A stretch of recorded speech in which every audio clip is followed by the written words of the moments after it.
Hello friends, most welcome to your channel success world MCQ. तो चलिए आज आपके सामने लेकर आ चुके हैं लुसेंट क्रैश कोर्स 3। इससे पहले आपका 2 क्रैश कोर्स हो चुका है। अगर आपने नहीं देखा है तो वीडियो के डिस्क्रिप्शन बॉक्स में सभी क्रैश कोर्स के प्लेलिस्ट मिल जाएंगे। और बता दें कि ये क्रैश कोर्स आपका हर सुबह 9 बजे लाइव में होती है, तो सभी को 9 बजे आ जाना है। तो चलिए आज के सेशन को स्टार्ट करते हैं। तो आज के सेशन का सबसे पहला प्रश्न है, भारत का राज्य चिन्ह में प्रयुक्त होने वाले शब्द सत्यमेव जयते किस उपनिषद से लिया गया है। ऑप्शन आपके सामने 4 दिए गए हैं। अगर आपको इनमें से किसी भी प्रश्न का आंसर आता है तो आप लाइव चैट में आंसर देते जाइए। तो इस प्रश्न का जो सही जवाब है आपका ऑप्शन सी के साथ चला जाएगा, मुंडक उपनिषद में। ठीक है दोस्तों, चलिए इसी के साथ आगे देखते हैं। नेक्स्ट क्वेश्चन आपके स्क्रीन पर है, पृथ्वी और सूर्य के बीच अधिकतम दूरी किस तिथि को होती है। ऑप्शन है 22 जुलाई, 4 जुलाई को, 30 जनवरी को या फिर 21 सितंबर को।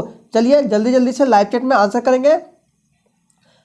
तो इस प्रश्न का जो सही जवाब है आपका ऑप्शन चला जाएगा किसके साथ, बी के साथ, 4 जुलाई को। चलिए अब बात करते हैं पृथ्वी और सूर्य के बीच अधिकतम दूरी को क्या कहते हैं। तो इसको अपसौर कहते हैं। ठीक है, याद रखिएगा, जब अधिकतम दूरी है तो होती है तो उसको क्या कहते हैं, अपसौर। ठीक है, हम यहाँ लिखते हैं अपसौर पद्धति। ये भी प्रश्न काफी बार एग्जाम में आ चुका है कि अगर ऐसे पूछता है कि पृथ्वी और सूर्य के बीच की अधिकतम दूरी जब होती है तो उसको क्या कहते हैं। तो ऑप्शन में आपके सामने रहेगा उपसौर, अपसौर। तो आपको क्या टिक करना है, अपसौर। लेकिन निकटतम दूरी को क्या कहते हैं, उपसौर कहते हैं। और ये अपसौर की स्थिति 4 जुलाई को होती है, लेकिन उपसौर यानी कि पृथ्वी और सूर्य के बीच सबसे नजदीक दूरी 3 जनवरी को होती है। ठीक है, तो इस प्रश्न का सही जवाब आपका ऑप्शन बी के साथ चला जाएगा, 4 जुलाई। लेकिन नजदीक पूछे तो आपका 3 जनवरी के साथ इसका राइट आंसर हो जाएगा। चलिए इसी के साथ आगे देखते हैं।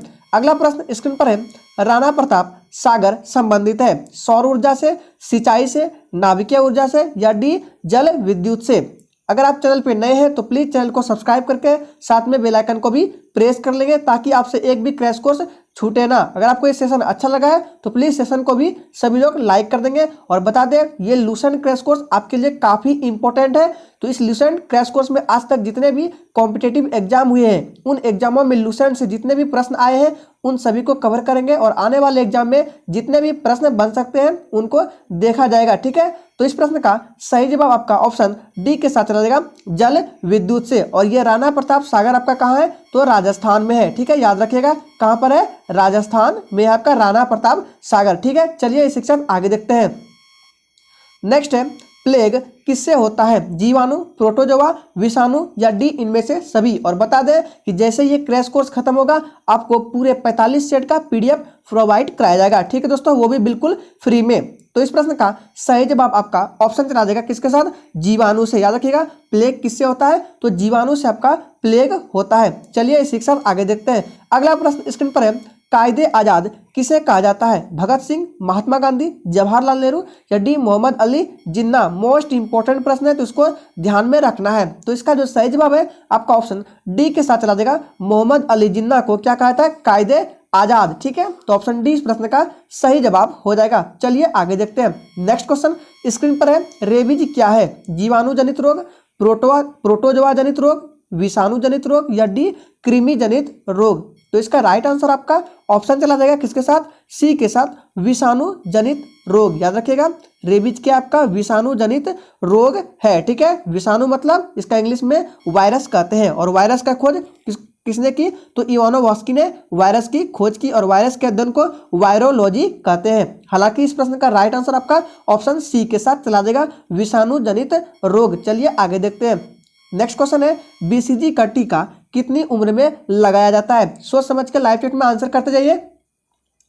और अगर आपको किसी भी प्रश्न में डाउट होता है तो आप कमेंट बॉक्स में पूछ सकते हैं। तो चलिए इसका जो राइट आंसर है आपका ऑप्शन डी के साथ चला जाएगा, नवजात। याद रखिएगा बीसीजी का टीका नवजात में ही दिया जाता है। ठीक है, याद रखना है। और बीसीजी का जो फुल फॉर्म होता है ये भी कभी पूछ लिया जाता है। चलिए बता देते हैं, बीसीजी का फुल फॉर्म क्या आपका, बेसिल क्या हो गया, बेसिल कालमेन ग्यूरिन। ठीक है, यहाँ पे हम लिख देते हैं क्या होगा, बेसिल कालमेट ग्यूरिन। ठीक है, BACILLE BECIL CALMETTE Calmette Guérin GUERIN। तो बीसीजी का फुल फॉर्म हो गया बेसिल कालमेट ग्यूरिन। ठीक है, चलिए इसी के साथ आगे देखते हैं। अगला प्रश्न स्क्रीन पर है, बेल्लूर मठ अवस्थित है रामेश्वर में, मदुरई में, कोलकाता में या डी पुरी में। तो इसका राइट आंसर आपका ऑप्शन चला देगा किसके साथ, जो है कोलकाता में स्थित है। ठीक है, ये कोलकाता आपका पश्चिम बंगाल की राजधानी है। ठीक है, और ये वेल्लूर मठ की स्थापना पूछे किसने की थी, मोस्ट इंपोर्टेंट प्रश्न है। चलिए बता देते हैं, इसको ध्यान में रखना है कि बेल्लूर मठ की स्थापना किसने की, तो 1897 ईस्वी में, 1897 ईस्वी में स्वामी विवेकानंद ने की थी बेल्लूर मठ की स्थापना। और स्वामी विवेकानंद का मूल नाम नरेंद्र नाथ था। ठीक है, याद रखना क्या था, नरेंद्र नाथ स्वामी विवेकानंद का मूल नाम। और बेल्लूर मठ की स्थापना 1897 ईस्वी में हुई थी। चलिए इसी के साथ आगे देखते हैं। अगला प्रश्न स्क्रीन पर है, सिंधु घाटी सभ्यता का पतन नगर था कालीबंगन, लोथल, मोहनजोदड़ो या डी हड़प्पा। तो इसका राइट आंसर आपका ऑप्शन चला देगा बी के साथ लोथल। याद रखिएगा, सिंधु घाटी सभ्यता का पतन नगर कौन सा था, तो लोथल था। अगर आपको ये सेशन अच्छा लगा है तो प्लीज सभी लोग सेशन को लाइक कर देंगे, और जिसने भी अभी तक चैनल को सब्सक्राइब नहीं किया वो प्लीज चैनल को भी सब्सक्राइब कर लेंगे। नेक्स्ट क्वेश्चन है, आनंद भवन कहाँ स्थित है, इलाहाबाद, लखनऊ, दिल्ली या डी आगरा में। तो चलिए इसका सही जवाब आपका ऑप्शन चला देगा किसके साथ, इलाहाबाद में। आनंद भवन आपका इलाहाबाद में स्थित है, और इलाहाबाद ये आपका यूपी का पार्ट है। ठीक है, और याद रखिएगा इलाहाबाद का अब नया नाम क्या हो गया है, तो प्रयागराज हो गया अब इलाहाबाद का नया नाम, इसको ध्यान में रखना है। नेक्स्ट क्वेश्चन स्क्रीन पर है, देश बंधु की उपाधि संबंधित है किससे है, बी आर अम्बेडकर, चित्तरंजन दास, विपिन चंद्र पाल या डी रविंद्रनाथ टैगोर। तो चलिए बताते हैं, देश बंधु की जो उपाधि है वो किससे संबंधित है, तो आपका चित्तरंजन दास से संबंधित है देश बंधु की उपाधि। ठीक है, और ये जो बी आर अम्बेडकर है इन्हें भारतीय संविधान के जनक कहे जाते हैं। और याद रखिएगा ये जो रविंद्रनाथ टैगोर है अमार सुनार बांग्ला के रचयिता और जन गण मन के रचयिता भी कहे जाते हैं रविंद्रनाथ टैगोर को। तो यहाँ से 2-3 प्रश्नों को ध्यान में रखना है। हालांकि इस प्रश्न का राइट आंसर आपका ऑप्शन बी के साथ चला देगा, चित्तरंजन दास। आइए आगे देखते हैं। अगला प्रश्न स्क्रीन पर है, महात्मा गांधी ने सत्याग्रह क्रियाविधि सबसे पहले कहाँ प्रस्तुत की, खेड़ा, चंपारण, दांडी या डी अहमदाबाद। तो आइए इसका राइट आंसर आपका ऑप्शन चला देगा किसके साथ, बी के साथ चंपारण। ठीक है, और ये चंपारण आपका बिहार में पड़ता है, ध्यान रखिएगा यहाँ से। चलिए आगे देखते हैं। अगला प्रश्न है, गेट ऑफ इंडिया यानी कि गेटवे ऑफ इंडिया कहाँ अवस्थित है। यहाँ पे आपका वे मिस प्रिंटिंग हो गया है, तो क्या होगा, गेटवे ऑफ इंडिया कहाँ अवस्थित है। तो चलिए इसका राइट आंसर जल्दी से लाइव चैट में करेंगे। तो इसका सही जवाब आपका ऑप्शन ए के साथ चला जाएगा, मुंबई में स्थित है। ठीक है, और इसकी ऊंचाई पूछे गेटवे ऑफ इंडिया की, तो क्या हो जाएगा, 26 मीटर इसकी ऊंचाई है। चलिए आगे देखते हैं। अगला प्रश्न है, जालियांवाला बाग कहाँ स्थित है, चंडीगढ़, अमृतसर, अंबाला या डी इनमें से कोई नहीं। इसका सही जवाब जो है आपका ऑप्शन चला देगा बी के साथ, अमृतसर में आपका जालियांवाला बाग स्थित है। और ये अमृतसर जो है कहाँ का पार्ट है, तो पंजाब का पार्ट है। और ये जालियांवाला बाग हत्याकांड कब हुआ था, तो पूरा डेट है 13 अप्रैल 1919 को जालियांवाला बाग हत्याकांड हुआ था। तो इस डेट को याद रखना है, एग्जाम में कभी कभी पूछ लिया जाता है। नेक्स्ट क्वेश्चन है, स्वर्णिम चतुर्भुज परियोजना किससे संबंधित है, मोस्ट इंपॉर्टेंट प्रश्न है। यहाँ से चलिए इसको पूरा डिटेल करते हैं। तो सबसे पहले इसका जो राइट आंसर है आपका ऑप्शन चला देगा बी के साथ, सड़क परिवहन से संबंधित है आपका क्या, स्वर्णिम चतुर्भुज। ठीक है, अगर आपसे क्वेश्चन में ऐसा पूछ लिया जाए कि भारत के स्वर्णिम चतुर्भुज में कौन कौन से महानगर आते हैं, तो आपको क्या राइट आंसर करना है, चलिए बता देते हैं। आपका कौन कौन सा है, तो एक आपका महानगर है दिल्ली है, कोलकाता है, मुंबई है और चेन्नई है। क्वेश्चन ध्यान से समझिएगा। अगर आपसे पूछे कि भारत के स्वर्णिम चतुर्भुज में कौन कौन से महानगर आते हैं, तो अगर आप लिखना चाहते हैं तो लिख सकते हैं दिल्ली, कोलकाता, मुंबई और चेन्नई आते हैं। ठीक है, और ये परियोजना जो है स्वर्णिम चतुर्भुज अटल बिहारी वाजपेयी के कार्यकाल में आई थी। तो यहाँ से इतने सारे प्रश्न को ध्यान रखना है, जो कि मोस्ट इंपॉर्टेंट प्रश्न है और कई बार एग्जाम में भी आ चुके हैं। चलिए आगे देखते हैं। अगला प्रश्न है, ग्रांड ट्रंक रोड किसने बनवाई, अकबर, शेरशाह, जहांगीर या डी शाहजहां। चलिए जल्दी जल्दी से लाइव चैट में आंसर करेंगे इसका। तो इस प्रश्न का राइट आंसर आपका ऑप्शन चला देगा बी के साथ, शेरशाह ने ग्रांड ट्रंक रोड का निर्माण करवाया था। आइए आगे देखते हैं। अगला प्रश्न है, हिंदी भाषा भारतीयों का प्रतिशत लगभग कितना है। तो चलिए इसका जो राइट आंसर है आपका ऑप्शन सी के साथ चला जाएगा 40%। ध्यान रखिएगा हिंदी भाषा भारतीयों का प्रतिशत कितना है, तो 40% है। और याद रखिएगा भारत के अलावा एक और देश है जहां हिंदी बोली जाती है, वो देश कौन सा है, तो मॉरिशस। ध्यान रखिएगा वो देश है मॉरिशस, जहां भारत के अलावा हिंदी बोली जाती है। नेक्स्ट क्वेश्चन है छठ पर्व में किस देवता की पूजा की जाती है, सूर्य, चांद, दुर्गा या डी शिव। सही जवाब ऑप्शन ए हो जाएगा सूर्य की। और ये जो छठ पर्व है ये बिहार का प्रमुख पर्व है। चलिए नेक्स्ट देखते हैं। नेक्स्ट क्वेश्चन है किस काल के लिपि को चित्रकार लिपि कहा जाता है, मौर्य काल, गुप्त काल, वैदिक काल या डी सिंधु काल। तो आइए इसका जो सही जवाब है आपका ऑप्शन चला जाएगा डी के साथ सिंधु काल। ठीक है दोस्तों, बार बार बोल रहे हैं दोस्तों ये सारे के सारे प्रश्न इंपॉर्टेंट है, आप वीडियो में लास्ट तक बने रहिएगा। बस आपको सिर्फ सुनते जाना है और आपको भी पता है रटने से ज्यादा सुनने से याद होता है। तो आपको बस रोज सुबह 9 बजे आना है और सभी क्वेश्चंस को ध्यान से सुनना है। चलिए इसी के साथ आगे बढ़ते हैं। अगला प्रश्न है किस लिपि को सभी लिपियों का जन्मदाता कहा जाता है। बताएंगे इस प्रश्न का राइट आंसर क्या होगा। तो इसका जो सही जवाब है ऑप्शन डी हो जाएगा ब्राह्मी लिपि को सभी लिपियों का जन्मदाता माना जाता है। चलिए आगे देखते हैं। नेक्स्ट क्वेश्चन है 31 मई किस रूप में मनाया जाता है। बताएंगे इसका राइट आंसर क्या होगा। चार ऑप्शन आपके सामने है। तो आइए इसका जो राइट आंसर हो जाएगा एंटी टोबैको डे हो जाएगा। 31 मई को मनाया जाता है। ठीक है, एक और डे बता देते हैं जो कि इंपॉर्टेंट है। मई में आपका पूछा जाता है कि मजदूर दिवस किस दिन मनाया जाता है, तो याद रखिएगा मजदूर दिवस आपका 1 मई को मनाया जाता है। ठीक है, यहाँ से याद रखिएगा दोनों प्रश्न को 31 मई और 1 मई को। चलिए आगे बढ़ते हैं। अगला प्रश्न है रथ यात्रा उत्सव कहाँ मनाया जाता है, कोणार्क में, हरिद्वार में, द्वारिका में या डी पुरी में। वेरी वेरी मोस्ट इंपॉर्टेंट प्रश्न है दोस्तों, तो इसको ध्यान में रखना है। तो इस प्रश्न का जो राइट आंसर है आपका ऑप्शन चला देगा किसके साथ, डी के साथ चला देगा पुरी में। ठीक है, रथ यात्रा उत्सव आपका पुरी में मनाया जाता है और ये पुरी आपका उड़ीसा में आता है। चलिए आगे देखते हैं। नेक्स्ट क्वेश्चन है लठमार होली कहाँ खेली जाती है, मथुरा में, लखनऊ में, अमृतसर में या डी बनारस में। सही जवाब आपका ऑप्शन ए हो जाएगा मथुरा में आपका लठमार होली खेली जाती है। ऑप्शन ए इस प्रश्न का सही जवाब हो जाएगा। चलिए इसी के साथ आगे देखते हैं। नेक्स्ट क्वेश्चन है राष्ट्रीय विधि दिवस किस दिन मनाया जाता है, 26 अक्टूबर, 26 नवंबर या 26 दिसंबर को। तो चलिए इसका जो राइट आंसर है आपका ऑप्शन चला जाएगा किसके साथ, 26 नवंबर के साथ। चलिए बताते हैं आप क्यों मनाया जाता है। याद रखिएगा एक डेट को 26 नवंबर 1949 को आपको याद रखना है। कौन सा डेट, 26 नवंबर 1949 को। इस दिन क्या हुआ था, तो आइए बताते हैं। इस दिन जो है भारतीय संविधान जो है बनकर तैयार हुआ था, इसीलिए उन्हीं के याद में 26 नवंबर को राष्ट्रीय विधि दिवस मनाया जाता है उन्हीं के रूप में। अगर आपसे पूछे कि संविधान पूरी तरह से कब लागू हुआ था, तो उनका जो डेट है आपका 26 जनवरी 1950 को लागू हुआ था, लेकिन बनकर तैयार हुआ था 26 नवंबर 1949 को। तो यहाँ से दो प्रश्नों को आपको ध्यान में रखना है। इस प्रश्न का राइट आंसर आपका ऑप्शन बी के साथ चला जाएगा। चलिए आगे बढ़ते हैं। नेक्स्ट क्वेश्चन है गुड़ी पर्व किस राज्य में मनाया जाता है, गुजरात में, पंजाब में, राजस्थान में या डी महाराष्ट्र में। तो इसका जो सही जवाब है आपका ऑप्शन डी के साथ चला जाएगा महाराष्ट्र में। महाराष्ट्र की राजधानी मुंबई हो जाएगा। ठीक है, और ये जो आपका राजस्थान है ये क्षेत्रफल की दृष्टि से सबसे बड़ा राज्य है और जनसंख्या की दृष्टि से सबसे बड़ा राज्य आपका कौन सा हो जाएगा, तो यूपी हो जाएगा। चलिए आगे देखते हैं। नेक्स्ट क्वेश्चन है निम्न संघ शासित क्षेत्रों में सबसे छोटा क्षेत्रफल में कौन है, यानी कि पूछा जा रहा है कि क्षेत्रफल की दृष्टि से संघ शासित क्षेत्रों में कौन सा सबसे छोटा है, लक्षद्वीप, दमन और द्वीप, चंडीगढ़। बताएंगे इसका राइट आंसर क्या होगा।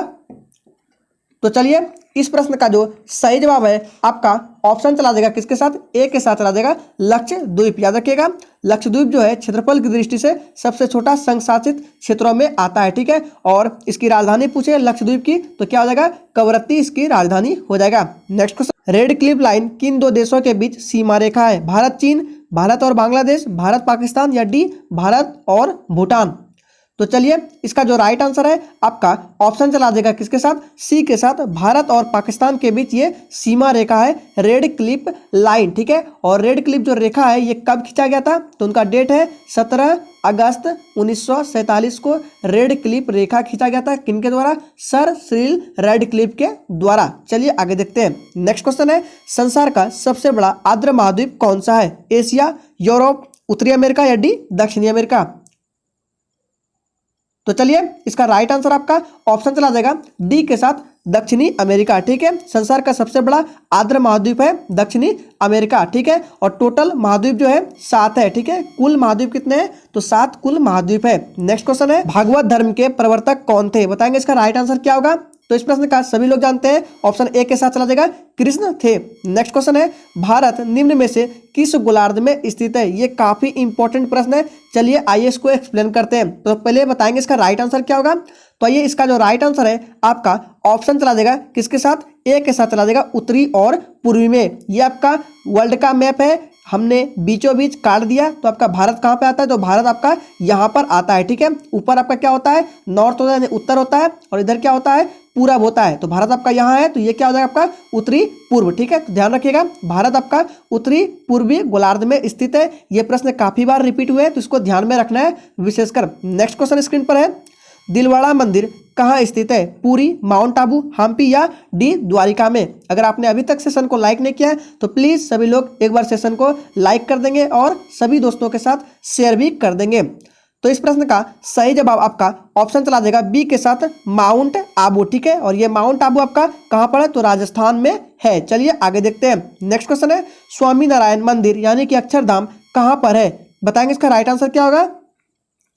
तो चलिए इस प्रश्न का जो राइट आंसर है आपका ऑप्शन डी के साथ चला जाएगा, गांधीनगर में, ठीक है। याद रखिएगा, अक्षरधाम मंदिर आपका गांधीनगर में है। अगर ऑप्शन में दिल्ली रहे तो दिल्ली को टिक करना है, गांधीनगर रहे तो गांधीनगर को टिक करना है, ठीक है। अगर ऑप्शन में आपका द्वारिका रहता, पुरी रहता, मथुरा रहता और दिल्ली रहता तो दिल्ली को टिक करना है, गांधीनगर होगा तो गांधीनगर को टिक करना है। चलिए आगे देखते हैं। अगला प्रश्न है, सोते समय रक्तदाब में क्या परिवर्तन होता है? बढ़ता है, घटता है, पहले जैसे रहता है या पहले घटता फिर बढ़ता है? बताएंगे इसका राइट आंसर क्या होगा। जल्दी से सभी लोग लाइव चैट में आंसर देंगे।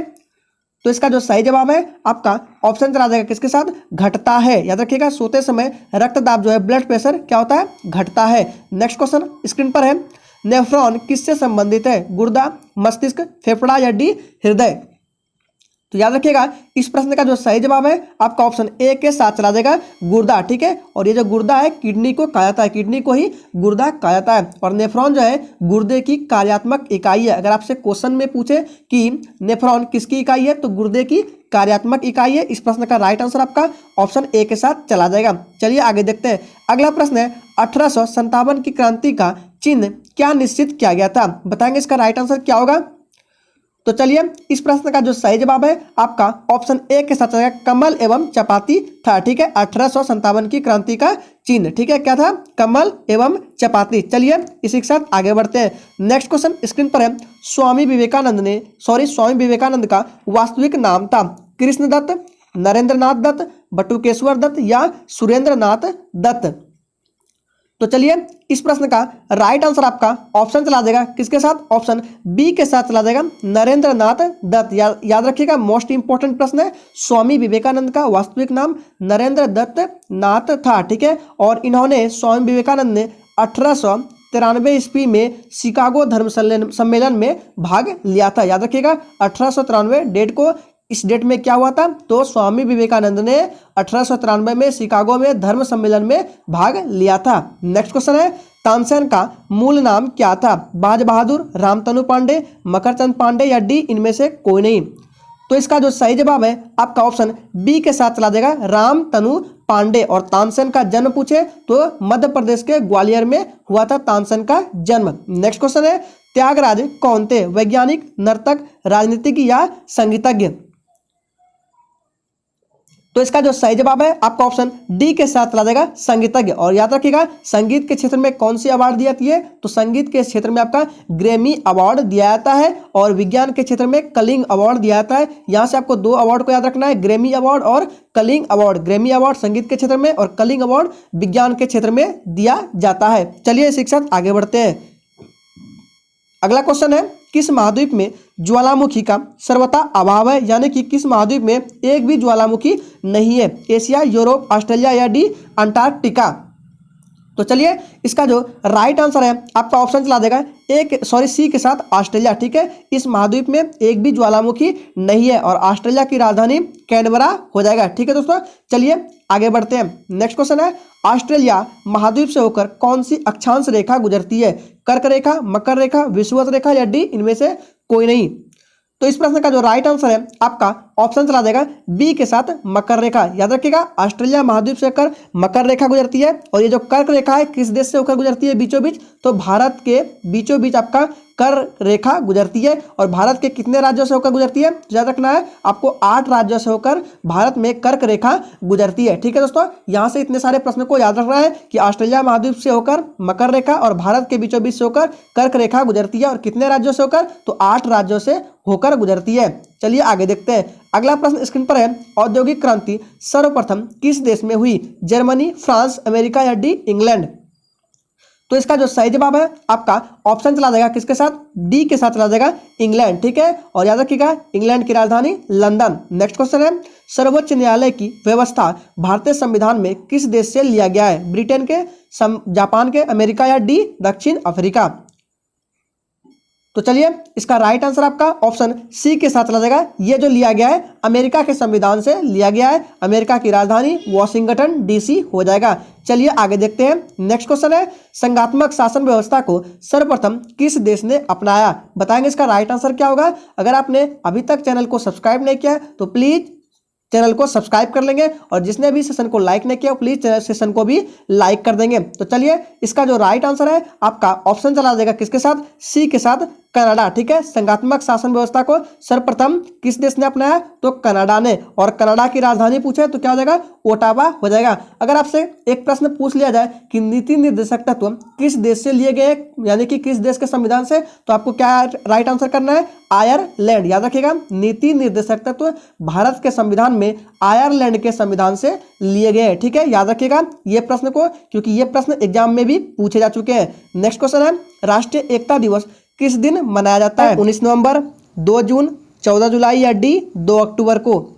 तो इसका राइट आंसर आपका ऑप्शन चला जाएगा किसके साथ, ऑप्शन चला जाएगा राष्ट्रीय एकता दिवस जो है ये आपका 19 नवंबर को मनाया जाता है। याद रखिएगा ऑप्शन ए इस प्रश्न का राइट आंसर हो जाएगा। ठीक है, क्या 19 नवंबर। अगर आपका ऑप्शन में ऐसे रहता 2 जून, 14 जुलाई, 2 अक्टूबर और 30 अक्टूबर, यानी कि 19 नवंबर रहता ही नहीं, तो आपको 30 अक्टूबर को टिक करना था, क्योंकि दोनों ही ऑप्शन आपके सही है। 30 अक्टूबर भी होगा और 19 नवंबर में भी होगा। ठीक है, अगर आप क्रोम में सर्च करेंगे, गूगल क्रोम में, तो आपको 30 अक्टूबर ही दिखाई देगा। लेकिन बाय चांस बता दिए, अगर ऑप्शन में 19 नवंबर ना रहे तो 30 अक्टूबर को करना है, और 30 अक्टूबर रहे, 19 ना नवंबर रहे तो आपको 30 अक्टूबर को टिक करना है। तो याद बता देते हैं 30 अक्टूबर और कौन सा 19 नवंबर को। ठीक है, राष्ट्रीय एकता दिवस मनाए जाते हैं। नेक्स्ट क्वेश्चन है, भारतीय संविधान में मौलिक अधिकार किस संविधान से लिया गया है, यूके, अमेरिका, रूस या डी इनमें से कोई नहीं। तो इसका सही जवाब आपका ऑप्शन बी के साथ चला जाएगा, अमेरिका के संविधान से लिया गया है भारत के संविधान में मौलिक अधिकार।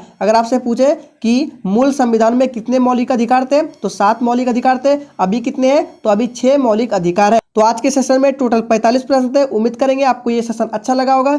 अगर ये सेशन अच्छा लगा तो प्लीज सभी लोग सेशन को लाइक कर देंगे। तो चलिए फिर मिलते हैं नेक्स्ट क्रैश कोर्स के साथ।